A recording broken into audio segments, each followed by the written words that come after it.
Welcome to Between Two Rounds. My name is Tarek Waked, founding partner at Type 1 Ventures. Today we're here with Anuj from B Capital. How are you, Anuj? I'm doing great. Thanks for having me.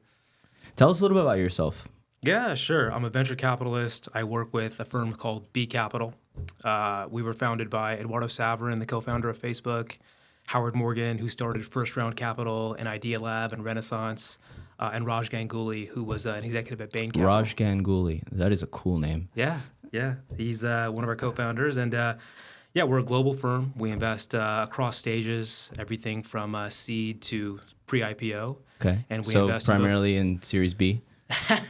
Well, funny enough, our name is almost a misnomer. We do primarily seed through A, and then our later stage funds do Series C and beyond. So Nice. We're kind of left out of the B, but we're B Capital nonetheless. Okay, that's cool. And how did you get into venture? Well, I got into venture. I started my career in finance in Silicon Valley. I was an investment banker working with enterprise software companies, and wanted to be closer to the metal, so to speak. And metal. Yeah, closer Nice. to the metal. Started to network with entrepreneurs in the Valley, and wanted to spend my time helping them build their businesses and helping them raise capital, for their work. And so ended up joining a venture firm here in LA after my time in the Valley. Which one? BAM Ventures. It was Okay, started by cool. Brian Lee, the Yeah. founder of LegalZoom. Yeah. And spent several years there, had a fantastic time. You were like, bam, I'm here. Bam, right Now- there in your face. Now Yeah. I can be. Exactly.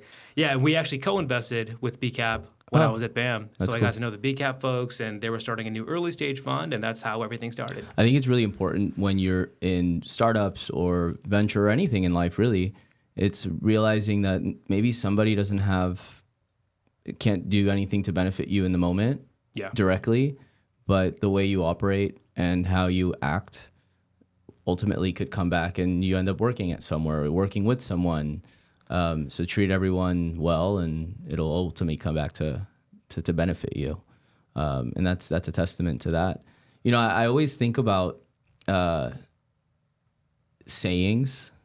You said, put it to the metal, Yeah. right? And how those sayings could get started. So like balls to the wall. Yeah. Do you know where that comes from? Balls to the wall now. Where does it It's come from flights. When you would do the throttle on a flight, there's two balls on the throttle, and you put them to the wall. Got it. Right? And so it's crazy how some of these sayings get taken and used everywhere. And I'd love to understand where the metal analogy came from. Yeah, I think it comes from kind of the industrial workplace. Working with. I think it's from the automotive industry. Like getting closer to the metal means being on the factory floor and actually building something, and Okay. sort of being there, kind of on the ground level. What do you focus on when you invest? Like, what gets you excited when you talk to founders to get involved? There are a few things that are, I think, core to what we look at and what excites me when I'm investing. Number one is, does the founder have some sort of unfair advantage, right? It could be anything. It could be some sort of technical depth that their team has. It could be some sort of distribution advantage, the ability to sort of commercialize a product and get it out there. It could be some sort of like regulatory insight or some sort of insight that allows them to take advantage of something new that's changing in a market. Sure. So those sorts of things are really exciting to me. I'm primarily focused on working with the right kind of founder as opposed to anything else, right? So we work across different industries and different, to some extent, different stages of businesses. The real important point is working with a founder that we think is special, that is doing something different, that has some sort of advantage, where we can actually help tilt the odds in their favor a little bit. Do you go off gut feeling? Do you ever meet someone and say, this person is great, I don't know why, this person is special? Or have you, that's my stomach grumbling. Gut feeling. It's a gut feeling. You're a good guy. Have you ever documented what makes someone special systematically? Or do you think it comes more on the people, the soft skills? I think it does come across on soft skills. We've tried to document things, but there's so much variety in what makes someone special that I think it's been pretty tough to do that. I think if you're in the industry long enough and you've met with enough people, you start to have a certain intuition around someone when you're around them. It's like intuition. Does that intuition come from a pattern recognition that you subconsciously have built? Probably. Right? And it's for me, I've never been able to figure out what attracts me to a certain founder or a certain, systematically. I can get a good gut feeling. And actually, Daniil on our team is very analytical. And so I'll say, I have a good feeling about this. And he'll tell me why I have a good feeling. And I'm like, you're right. That's why. Some things you can explain and sort of document. Some things I think you can't. Sometimes it's just a energy level, or it's a level of insight, or someone's charisma even. I mean, I think those are all really important things that it's sort of hard to quantify or hard to sort of note down in any Right. kind of discrete way. Right, right. And in this world, it's so many variables are involved. Timing, Right. things are going to change in the future, projections change, people change, industries change. And so honing it in to get the best outcome as whether you're a founder or an investor is truly, that's why they say it's an art, I Right. think, because it's very hard to quantify what makes somebody good, what makes a company good, what makes it a company that could be quote unquote bad could ultimately end up being a great success. And so it's an interesting world to play. How long have you been in venture? Been in venture for about 6 years. Okay. Do you Yeah. think this is your home forever, or do you think you'd ever go into the founder world, or? Yeah, I feel best suited to the venture world. I think that it's one of these industries where if you have an insatiable curiosity like I do, there's no end to the things that you can research and sort of be involved with and educate yourself on. Sure. It's very humbling at the same time, but especially for me, it's something that really satisfies that itch in terms of being around something that's constantly changing and being able to satisfy that curiosity like time and time again. Yeah, I've noticed that a lot of investors have ADHD. Yeah. I'm included, but I think that you can take that and manifest it in a positive way. Exactly. And it's always, if I had to do the same thing day in and day out, read the same thing, maybe I'd be an expert at that one thing. They always say, a jack of all trades. What is the quote? Jack of all trades, master of none. Yeah, but there's a full saying, and we can pull it up on screen. It's a jack of all trades is a master of none, but better than a master of one. Ah. That's the full saying. So if you know many things in terms of like high level and many industries, you can draw correlations to all those industries. And I think that's what we're best suited not because we're smarter or what have you. VCs tend to think maybe we have this power dynamic where we're smarter than other people. But no, we just get views into a lot of different things and can pull those similarities and patterns together. And were you born and raised in LA?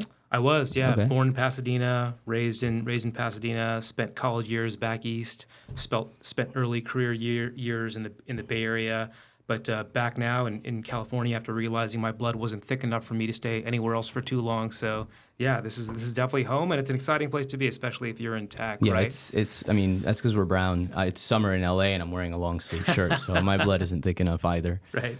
And where would you go to college out east? I went to the University of Pennsylvania. Okay, UPenn. Yep. That's so you must have been real smart. I did my homework. Okay, I didn't. And so what gets you going on a personal level? What do you like to do in your free time? When you're not working. Yeah. I'm one of these people who's, if you've heard of like the quantified self. No, I haven't. Tell me more about that. Essentially it's, it's folks that are kind of obsessed with sort of measuring their bodies and like their biological processes and Oh, things like like that. biohacking? Kind of like biohacking. Okay. Right. Yeah. So I do a lot of that. Right. And so You do look very young. I'm older than I look, so maybe something's Biohacking, it's working. Yeah, working. biohacking, right? Exactly. So, basically, I do HIIT training. I do like other forms of like physical fitness and things like that. I run races. What kind of races? 10Ks, 5Ks. You ever done a marathon? I've done a marathon. Yeah. Okay, nice. I did Yeah. one marathon. Okay. I suggest you train. I didn't train for the marathon. Oh, yeah. But I Wow. finished it. Wow. Hey, if you didn't train and finished a marathon, A guy dressed up in a Hershey syrup chocolate suit beat me. But Wow. I got the marathon done. So you do a lot of health Yeah. and fitness. Health and What fitness. other things do you do for biohacking, or what did you call? What did you say it was the called? quantified self. The quantified. Yeah, a lot self. of it's like measuring and like benchmarking kind of where you are. Okay. Like there's a stat about your lifespan and how you perform on certain activities correlated to like your lifespan. Like right? metabolic age. Kind of like that. It's sort of like, if I can run a sprint in a certain amount of time, if I can run a mile in a certain amount of time, then there's a high correlation that like I'll be able to there's a high correlation that like my lifespan is within a certain band. Interesting. Right? And like it varies based on your current age. And the other kind of weird thing about that is like you can't make up for lost time. Right? So if I wanted to make myself physically fit now, and I tried to do the same thing 10 years from now, I wouldn't get the same benefit 10 years from now. Right. Right? I'd be far behind the curve in terms of being able to expand my lifespan. Yeah, you can't do preventive care once you've had Right.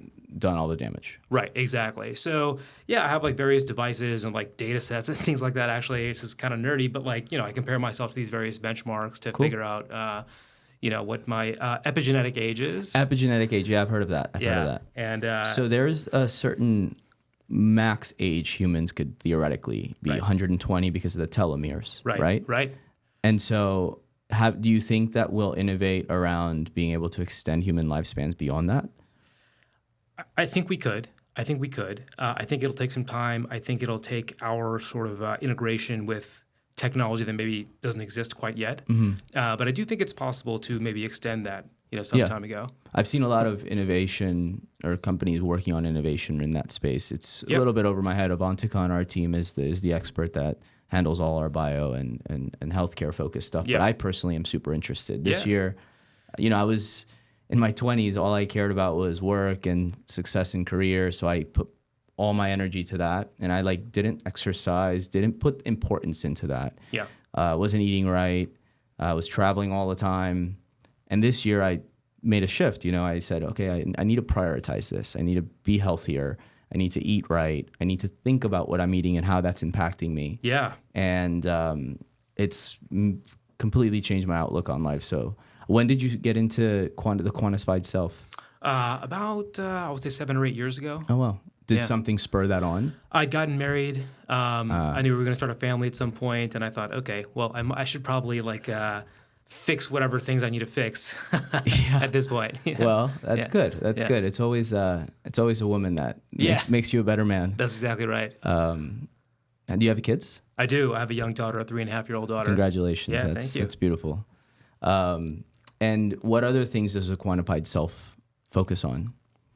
It's really because I'm sure it's like a rabbit hole. You keep going. Yeah, it is a rabbit hole. You keep going down. I mean, the two biggest pieces of it are kind of, well, maybe there's three, right? There's nutrition, there's activity, and then there's lifestyle. And so it's attempting to optimize those things within your life circumstances and using whatever tools or kind of like remedies or behavioral changes you need to make those happen. Interesting. Have you heard of prolonged fasting and the benefits of that? I have. I started doing that this year. Okay. We're doing 3-day water fast, and then the whole team started doing 3-day water fast. Like Abdo will do it. CJ, I think even Nina, everyone kind of dabbled in it. And there's a lot of studies done because, obviously in certain religions you fast. Sure. And they have those data sets that show the benefits. And you go into this thing called autophagy, where the body starts eating itself, right, but it eats the inefficient cells, right? So if you have all this abundance of food and energy, your body lets cells that maybe are inefficient using of the energy, and they become precancerous or what have you. Autophagy kills those cells internally. It starts eating itself. I lost 25 pounds. Wow. Over a span of 4 months, just working out, eating right, and doing prolonged fasting and or intermittent fasting. It's hard. Yeah, it's hard, but that's exactly right. Autophagy is definitely something that is the body's sort of cleansing system for these cells that are, kind of for whatever reason, not functioning properly or need to be removed from your system. So yeah, that's a real thing. It's crazy how the ancient wisdom had so many health benefits, and now we have to go into science to actually believe that. It's we were telling you all along, Yeah. I find myself clear in the mind when I'm fasting. Takes the first 24 to 36 hours to get past that weird I want to eat food. But when you realize that you are not starving because you have stored energy, it's just your body secreting this thing called ghrelin to say you need to eat. But once you get past that secretion of that hormone, you're not hungry. You're I haven't eaten in 2 days and I feel good. Yeah. I'm and you go into this limitless state where you're just in the zone. So I find that really cool. Yeah. Love to learn more about the quantified self. If you have any books that you would recommend. Sure. Any books on that? There's one called Outlive. Outlive. Really interesting book about just how to expand the human lifespan. Okay. To your point, and it has a lot of good techniques and also some interesting data around how to do that. That's cool. Yeah. I looked into this thing called the longevity escape velocity. Have you heard of that? No. So there's this theory that humans could live forever. And the theory states that because technology increases exponentially, in all of human like existence, there's a average life expectancy, and that's been increasing for some odd years that it didn't increase, but it's been increasing ever so slightly since the beginning of time.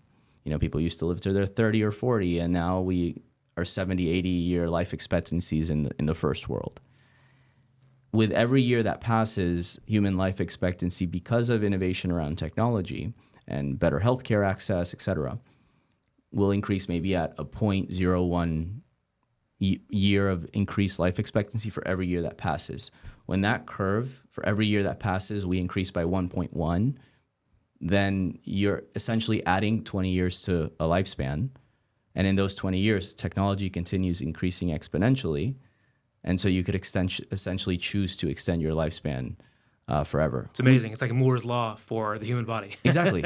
And so if anybody wants to look it up, it's called the longevity escape velocity. There's some companies that have focused on, early stages of this research. Yeah. I think this guy, Aubrey de Grey, he wrote a book about it. I haven't read the book. It sits on my bookshelf. Another really interesting book kind of on this topic is called The Gene by Siddhartha Mukherjee. Okay. This is a really interesting one. He's a doctor and researcher and historian that studied the entire history of the discovery of the gene and everything that went into that.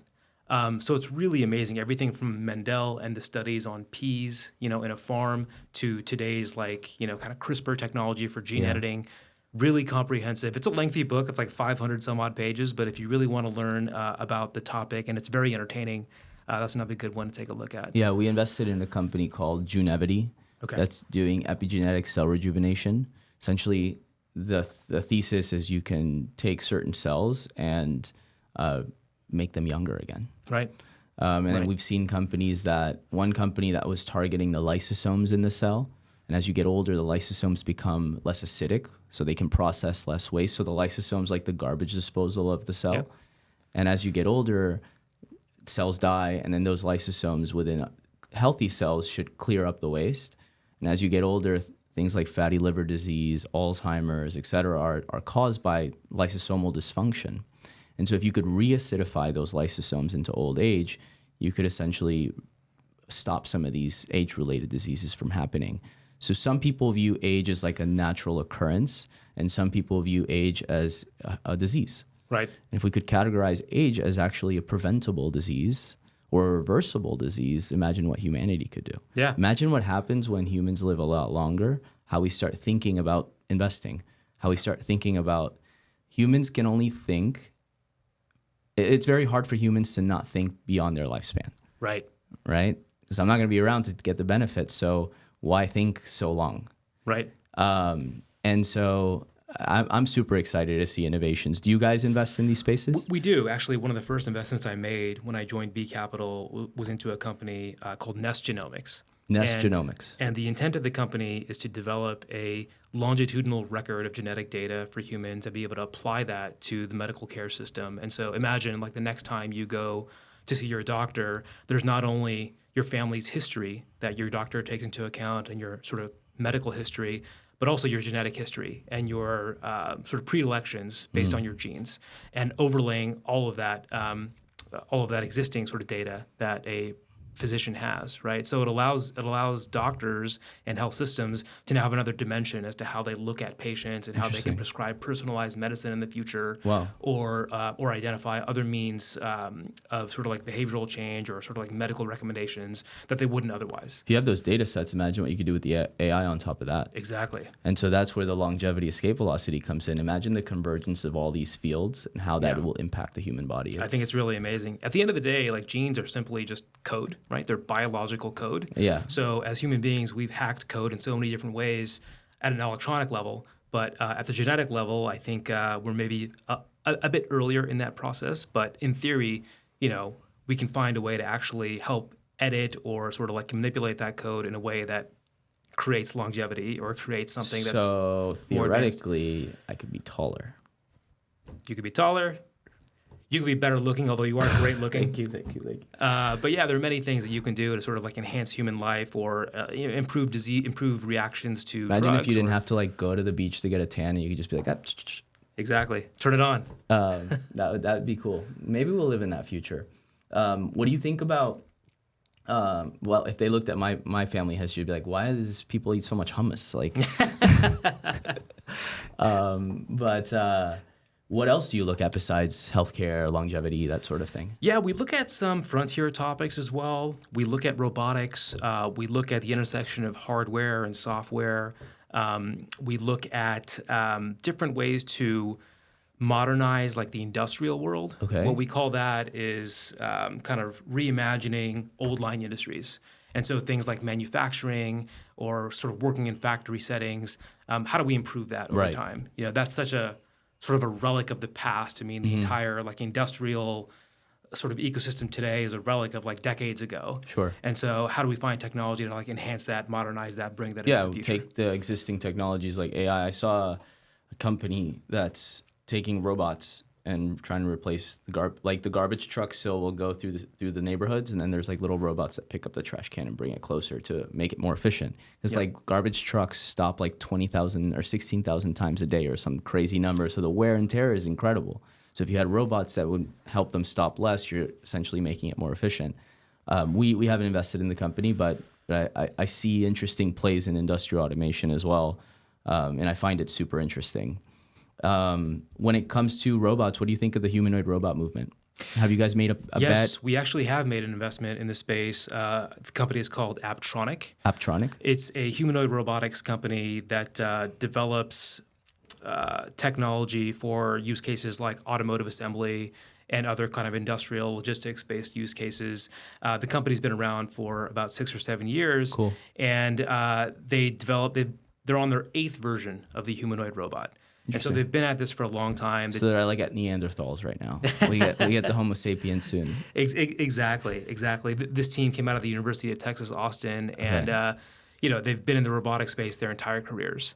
And they developed this new tech that can work, with new actuation technology, which is like actuators are essentially the muscles that robots have. Yeah. And so their actuation technology is on its 40th generation, and they're able to apply this in ways that a lot of other humanoid robot players are just starting to understand, right? So it's a really interesting company that has a lot of really cool use cases. I mean, one reason why we invested is just thinking about the future of the factory and the manufacturing setting. And, it's hard to believe that human labor is going to continue to do these sorts of tasks, right? There's so much turnover in these spaces right now as it relates to human labor.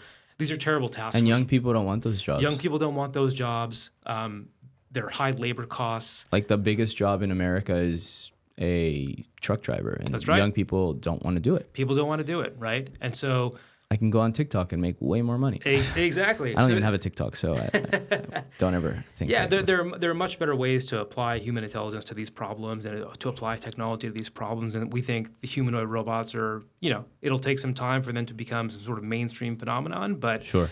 There's so much promise that they have, and there's so much ability to offset some of these problems today with labor. Yeah, we did a company called 1X Technologies. Yeah. Previously, they were called Haloti. And the reason we were excited about it is because the joints usually are a rotor, and those are one of the most expensive pieces in the robot. And these guys built it with a pulley system, which is essentially like what we have in the human body, and it makes it way more attractive in terms of cost to build. What I still can't get my head around, and maybe you have some insight into this, is where is the value going to accrue? Is it going to be in all the hardware companies that are building the robots, or is it in the AI companies that will run those robots, the brain? Because at some point, wouldn't a robot be a commodity? Wouldn't the hardware be a commodity? What do you think on that? Yeah, I think it's a combination of both the hardware and the software. I think verticalizing that properly is a really difficult task, right? I think some components of the hardware will get commoditized, but there are other components like the actuators that Apptronic has, for example, that are patented, that are really difficult to reproduce and really difficult to innovate on unless you have the right kind of talent in place. And so, I think there are components that will be harder to replicate. And I think the thing with robotics is everything's integrated, right? If you change one thing about the hardware, you probably have to change a number of things about the software and vice versa, right? So getting that balance right, getting the trade-offs right in those decisions, that's what makes for an interesting robotics company, not simply like one piece of hardware or just a shell or a frame of a robot. It's how those things interact and how those trade-offs are made as an engineering team. I think that's what makes a company like that special. That's cool. And then what do you think of like Figure AI or the Tesla bot? Yeah, look, I think they're really interesting. I think the great thing about Tesla bot, especially and what Elon has done, is he's like thrown down the gauntlet for the industry, right? I mean, he's basically said, by 2030, we're going to have 1 million of these robots in production, or we're going to start. Our company is essentially going to be a robotics company more so than a vehicle company over the course of the next couple of decades. So it's going to have people being carried by Tesla bots instead of riding their Teslas. Yeah, exactly, something like that. But I think the important thing is everyone else in the industry has taken notice and said, okay, well, if this is what's happening at Tesla and they're sort of at the edge of all this activity, well, then we should start doing this too, right? Yeah. And so you're starting to see it's kind of like the same phenomenon when the electrical vehicle came out, and Tesla was very much a proponent of that, saying that, hey, look, our intent here is increasing sort of the level of exposure that EVs get and increasing the level of competition in the EV industry. Everyone then starts doing it. Right? And then Biden calls in the best manufacturers of EVs to the White House, and Tesla's not included. Tesla's not included, yeah. Like, what? Yeah, exactly. Like, what the hell? If you don't think like we're being lied to, that should be your first thing to look at. But when it comes to, so we talked robotics. When it comes to, you come from an enterprise software background. Yeah. Do you still focus on software primarily? We do. Or mostly deep tech? We do a fair amount of software also. I would say, the hardware and sort of the intersection of hardware and software is kind of like an opportunistic category for us. But we do spend a lot of time in software in different contexts, right? Whether it's AI, outside of AI, things like that. It's still a big part of what we do. Nice. What are you excited about in the next 5 to 10 years? Oh, so much. That's like not existing yet. Hasn't, like for me in space, there's like things that I look for, like lunar companies, and then in the 5 to 10 years, hopefully companies focusing around something around Mars. Yeah. Like today we met with a company called something Galactic.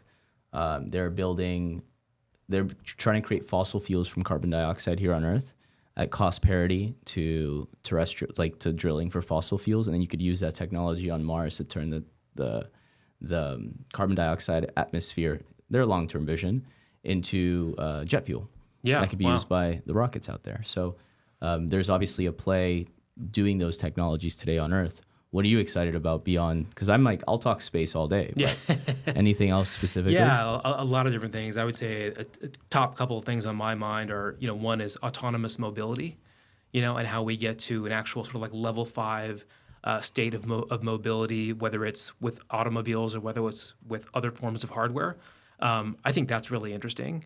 Being able to develop computer vision and control systems in a way where a robotic piece of hardware or a vehicle is essentially autonomous in the way it moves. Right. I think that's really exciting. Right. Well, do you think computer vision will unlock that? Because if you look at the human body, I can grab this cup without looking at it, but a robot has to have its its vision to know, like, grabbing it or how hard to grab it. Yeah. I know how hard to grab this cup because I can feel how hard it is. Yeah. If it was soft or it was like a fruit, I'd squish it if I'm a robot. Right. So do they have sensory yet embedded in the robots? So that's being developed, right? There are a few companies working on that, and tactile sense, we take it for granted as such an mundane activity, but actually trying to reproduce that with sometimes technology. Tactile sense is the most fun part of being a human. But anyway. Yeah, you're exactly right. And I think that's something that's under development. I think that actually will, if you can get the compute costs managed in that process, and if you can get the tech developed in a way where it doesn't sort of break the bank for the actual operating cost of a unit, I think that'd be a really, really, I think it'd be a game changer for the way sort of robots. Do you look at componentry as well, like a small componentry as it feeds into your larger theses? Yeah. We'll look at certain levels of componentry. We'll look at biomimetic parts, things like that. It's very early though. I think. What's a biomimetic part? Something like tactile sense or skin. Biomimicry, so. Exactly, mimicking like biology, whether it relates to muscle or tissue or skin or something like that. We've looked at technology like that. We've also looked at, I mean, outside of the whole robotic realm of things, we've looked at material science, like new forms of construction materials or Okay. things like that. Today, construction and the building of real estate is responsible for something like 40% of greenhouse gases just in the production process. So finding new, more energy efficient or carbon efficient ways to do that.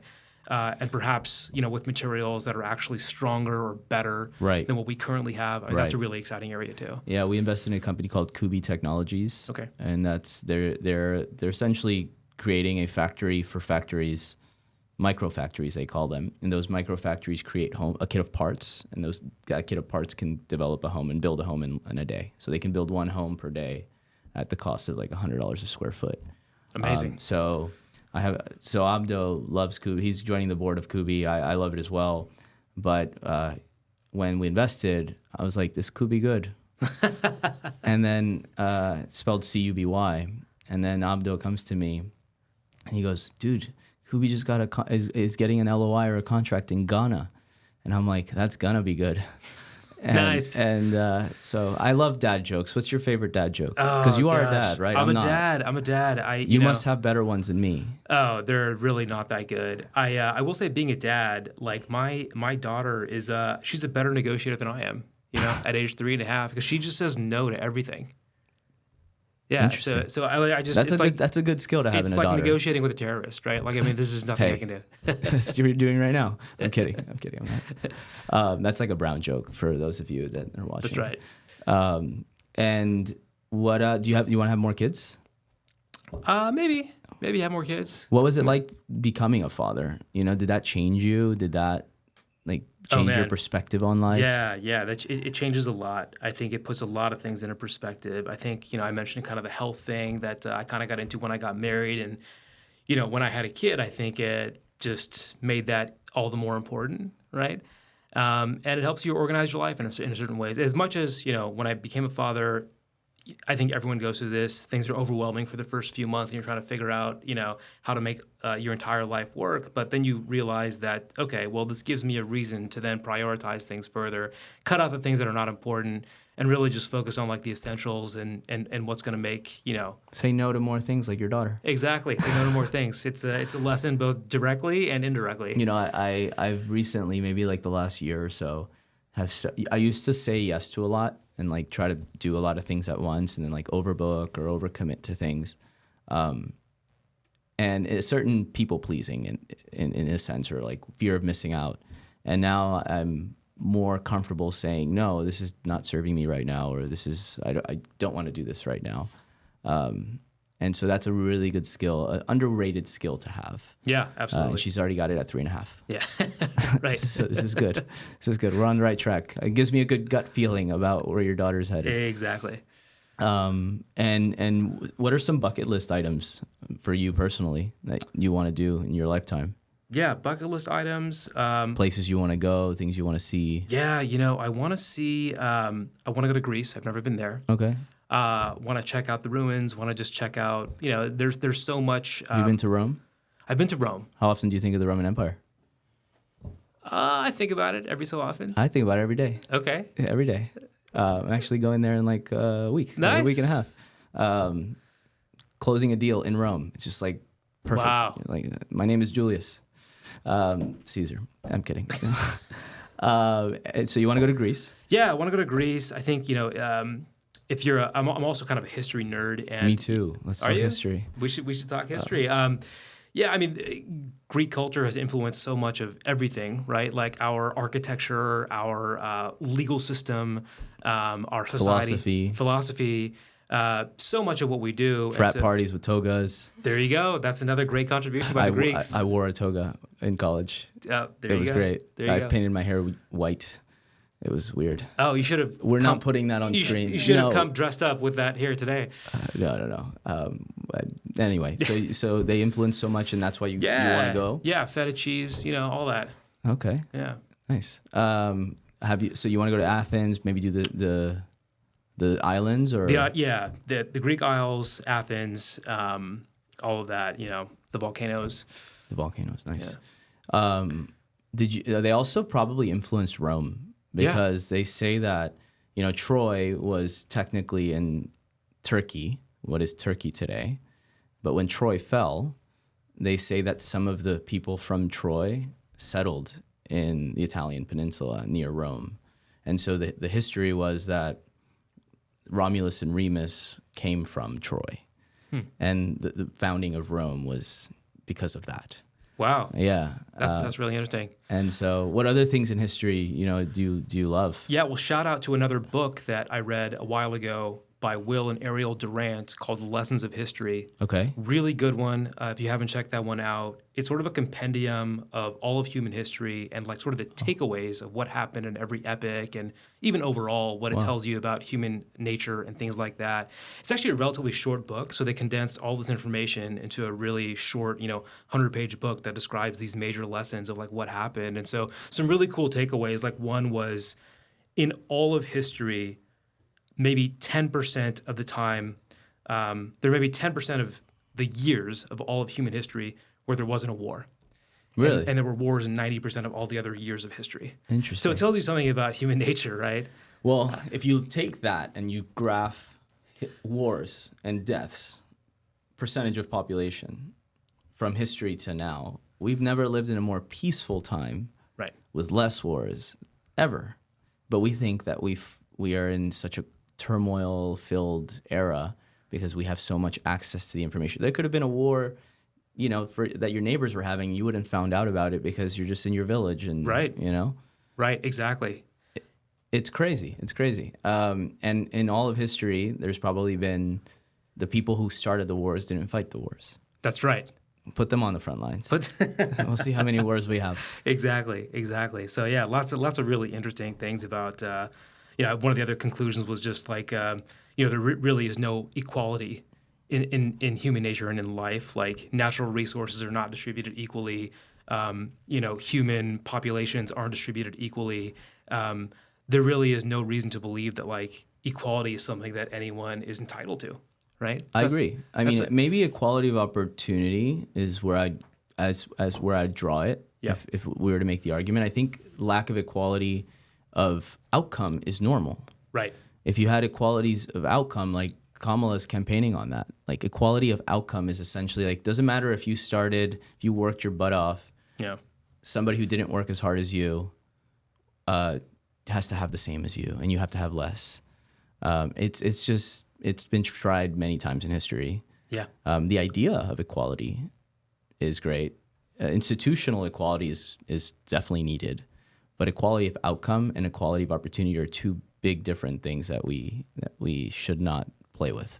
Exactly. Yeah. I love history. For me, it's crazy. Have you seen Graham Hancock's like out there theory of how there was like an advanced civilization before prehistory, and how like a lot of the religions talk about the same thing as a flood? I don't want to butcher the theory. He has a special on Netflix. I forget the name of the special, but it's Graham Hancock. Okay. And he's been on Joe Rogan and some of these other podcasts. And it's super interesting because there's like all these megalithic structures that were created. And if you date those structures, there's no way that they were made. Like the pyramids, he says that they were built in the like 18,000 years ago. And if you look at the geological record, the Sahara Desert wasn't there 18,000 years ago, and there was this thing called the Younger Dryas. So it's just crazy to dive into history and look at the alternate histories or the potential things that we don't know. Like before there was written history, what were humans like? Were they like you and me? I would have died. Like when I would have died at like 15. I wouldn't even made it to 15. Yeah, it's amazing to think about. There's so many commonalities in many cultures of the world, and there's no real understanding of like why that's the case. Yeah. Right. So it's interesting to think about maybe an alien civilization or some other like. I love ancient aliens. Some other like state of being that we can't understand today, but that may have existed back then. 100%. What's crazy to me is like back to Rome. This guy, Hannibal, took elephants over the Alps. Oh, man. You ever hear about that? Yeah, I have heard of this, yeah. Yeah, and could you imagine, like, 2,000 years ago, just, like, some dude with no Wi-Fi, no cell phone, just let's take these elephants over these mountains. Oh, my gosh, Like, I could barely hike a mountain myself. And so it's crazy with the feats that they've done in history. And yeah, I find it super interesting. Another thing about Rome I find super interesting is, tomatoes were found in the Americas. Oh, I didn't know that. Yeah, all Italian food now has tomatoes in it. Oh, What wow. did they eat back then? Oh my gosh. Right? They didn't have pizza with no tomatoes. Amazing. I read a book about the history of pizza. Oh my gosh, really, really amazing book. I love how we started talking BC and now we're talking about the history of pizza. That's probably the most interesting part. What did you learn about that? Oh, really amazing. So pizza was originally just like a really, it was considered food that very low-class people ate in Italy, right? It was kind of like the street food that nobody respected. And then over the course of time, I think there was one, I forget, it was like some sort of member of the royal family, like a queen or a prince or somebody that requested that pizza be like sort of served or prepared kind of in their palace. And that was like a tipping point where like it became something that people actually thought of as a respectable food that people could eat. And then it talked about like how it moved to obviously the United States many, many generations later and what it's meant. There's actually one company today that supplies something like 60% of the cheese that goes onto pizza. It's I forget the name of the family, but it's like can we go get them as LPs? Yeah, probably worth it because they're multi-billionaires. I'll make them more cheese. All of the Papa John's pizza that you eat, they supply all of that. I don't eat Papa John's pizza. Okay, well, I told you I was like fasting and stuff. Papa John's would like kill it. I do want one though. Well, maybe it's worth it just for the taste of this one cheese. For this LP, I mean, you could tell them that, hey, look, I ate Papa John's just so that you would write me a check. We also have this pizza thing in Lebanese cuisine called manaish. It's so good. That has a lot of cheese. I bet that they don't supply that cheese. That's probably That's a unique cheese, probably. That's a unique cheese, yeah. Anyway, so no, I appreciate you being here. Last question for me, it's what's your favorite movie? And please don't say Borat, because Caroline said Borat and we went to 10-minute in Borat. And if you and I did Borat impressions and we're both brown, like it'd just be weird. Oh, yeah. Probably not a good look. Favorite movie, Goodfellas. Why? It's one of these classic gangster movies, and I just think that it's, for its time when it came out, it was just such a, iconoclastic movie, right? It was so different, like the dialogue, the talk about like the mafia and the sort of like back to the Roman Empire. Back to the Roman Empire, right?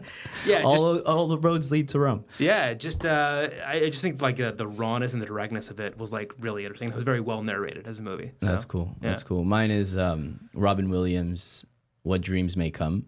Have you watched it? I have, yeah. It's really good. It's not his most famous movie, but it's just the storyline behind it and what happened to him after he shot the movie 20 years later, and he committed suicide. Rest in peace. What a phenomenal talent. He was such a good talent. Yeah. It's sad we've lost him, but I'm a big movie guy, big book guy, and big history guy. So I feel like we have that in common, and we also do venture. So look forward to co-investing with you and building some cool companies, maybe living forever. Yeah, maybe we'll live forever and do it for a very long time. So. Yes.